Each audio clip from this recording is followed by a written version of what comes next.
নিঃস্ব অবস্থায় কি দোয়া করতে পারেন একজন মানুষ, এই দোয়াটা শিখে নেন, ইনশাআল্লাহ আপনার জীবনের সমস্ত সংকট কেটে যাবে। আমি নিজেও ওই দোয়াটা বেশি বেশি করার চেষ্টা করি। দোয়াটা হচ্ছে, মুসা আলাইহিস সালাম একটা গাছের নিচে হেলান দিয়ে বসলেন, বসে দেখলেন দুজন মেয়ে দাঁড়িয়ে আছে দূরে, পানি নিতে পারছে না, লোকজন পানি নিয়ে যাচ্ছে, ওরা দাঁড়িয়ে আছে বেচারি। মুসা আলাইহিস সালাম গিয়ে বললেন, কী সমস্যা আপনাদের? এটা নিয়ে আপনারা আবার মেয়েদের সাথে কথা বলার চেষ্টা করেন, ঠিক আছে? তো মাহারাম গায়রা মাহারাম মেনে চলে। তারা বললেন যে আমাদের বাবা অনেক বৃদ্ধ মানুষ, আমরা পানি নিতে পারি না যতক্ষণ না আমাদের কম পানি নিয়ে চলে যায়। তো মুসা আলাইহিস সালাম তো একটু বললাম না, ফিজিক্যালি খুব স্ট্রং ছিলেন, থাকে না বডি বিল্ডার, সামনে গিয়ে কথা বলে সরো পানি দিতে দাও, তখন মানুষ একটু মূল্যায়ন করে না। তো মুসা আলাইহিস সালাম এভাবে পানি নিয়ে দিলেন এবং বাছুরদেরকে পানি পান করালেন, করিয়ে গাছের নিচে এসে বসে আছেন। বসে বসে তিনি দোয়া করছেন, এই যে দোয়াটা তিনি দোয়া করছেন, রব্বি, একটা নেক কাজ করলেন, নেক কাজ করলেন না, মানুষের উপকার করলেন, নেক কাজ করে এসে গাছের নিচে বসে দোয়া করছেন, আল্লাহ এখানে তো আমার খাবার পানি বাসস্থান কিছুই নাই, আমি কি করব?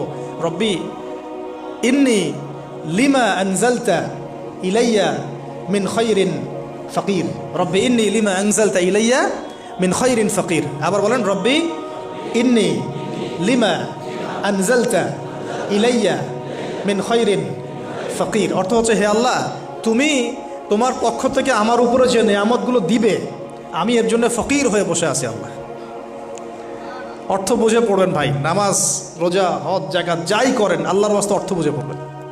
অর্থ বুঝে পড়লে আপনার ইবাদতের স্বাদ পাবেন, তৃপ্তি পাবেন, আল্লাহর সাথে কানেকশন হবে, আল্লাহর নূর পাবেন, মারেফত পাবেন, সত্য স্বপ্নও দেখবেন তখন ইনশাআল্লাহ।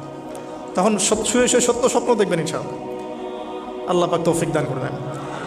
এবার আল্লাহ পাকের সাহায্য নেমে আসলো, ওই দুই মেয়ের মধ্যে একজন হেঁটে হেঁটে চলে আসে। এবার এই মেয়ের হাঁটা সম্পর্কেও কোরআন কথা বলেছে, সুবহানাল্লাহ। এই মেয়ে কিভাবে হেঁটে এসেছে, এই হাঁটার বর্ণনাও কোরআন দিয়েছে। কোরআন বলেছে এই মেয়ে হেঁটে আসছে লাজুক পায়ে। কি পায়ে? এখন আপনি এই পুরো ওয়ার্ল্ডের মেয়েদের হাঁটা দেখেন, লজ্জা আছে? তাহলে মেয়েদের সাথে লজ্জা একটা গভীর সম্পর্ক আছে। এই মেয়ের প্রশংসা আল্লাহ পাক কোরআনে করলেন, লাজুক পায়ে, লাজুক ভঙ্গিতে, অবনত নয়নে সে হেঁটে আসলো। এখন আপনি কেলে যান, গো টু খেল, আপনাদের টুইন টাওয়ারে যান, দেখেন সবার হাঁটা চলা দেখেন।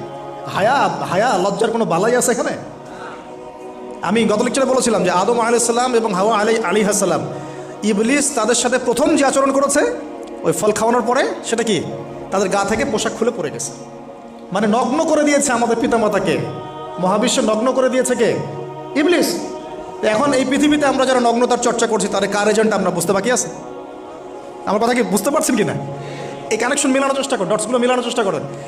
সামনে যাই প্রিয় ভাই, এই মেয়ে এসে বলছে, আমার বাবা আপনাকে ডাকেন, আমার বাবা আপনাকে ডাকছেন। তিনি গেলেন, বাবা শুআয়ব আলাইহিস সালাম।